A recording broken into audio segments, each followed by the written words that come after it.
పాండవులు కృష్ణజీనాలు ధరించి వనవాసానికి సిద్ధమయ్యారు. వారలా మాటలకు కట్టుబడి నిస్సహాయంగా వెళ్లిపోతుంటే దుశ్శాసనుడు ఆనందం పట్టలేకపోయాడు. గట్టిగా అరుస్తూ ఇలా అన్నాడు, సమస్త భూమండలానికి ఇప్పుడు దుర్యోధనుడే సార్వభౌముడు. మహాసామ్రాట్ నీకు జయం. ఇక ఈ కుంతీపుత్రులు చిరకాలం అరణ్యంలోనే నరకం అనుభవిస్తూ జీవితం గడుపుతారు.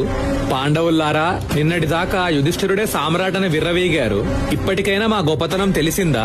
మేమెక్కడా, మీరెక్కడా? పాపం ద్రుపద మహారాజు పాంచాలిని పాండవులకిచ్చి ఆమె జీవితాంతం కుమిలి కుమిలి దుఃఖించేలా చేశాడు. ఈమె భర్తలైన పాండవులు శక్తిహీనులు, నపుంసకులు. ద్రౌపది, ఇక వీళ్లతో ఏం జీవిస్తావు? నీకు నచ్చిన వేరెవరినైనా పతిగా స్వీకరించు. ఎందుకంటే ధృతరాష్ట్రుడి పుత్రులైన మేము దయగల వాళ్ళం. అందుచేత ఈ పాండవులను నమ్ముకుంటే నువ్వు పడరాని అగచాట్లు పడాలి. ఆ దురవస్థ తప్పాలనుకుంటే మాలో ఎవరినైనా భర్తగా ఎంచుకో అని అన్నాడు. దుశ్శాసనుడు అక్కడితో ఆగలేదు. భీముడి చుట్టూ నాట్యం చేస్తూ ఎద్దు ఎద్దు అని అరవడం ప్రారంభించాడు. అది చూసి దుర్యోధనుడు నవ్వుతూ భీముడి నడకను ఇమిటేట్ చేస్తూ అతడి వెనుక నడవడం మొదలుపెట్టాడు. అప్పుడు భీముడు ఇలా అన్నాడు, దుశ్శాసన, నిన్నిప్పుడేమీ చెయ్యను. సరిగ్గా 13 సంవత్సరాలు లెక్క పెట్టుకో. 13 సంవత్సరాలు నిండాక అధిరథ మహారథుల సమక్షంలో నీ గుండెలు చీల్చి రక్తం తాగుతాను.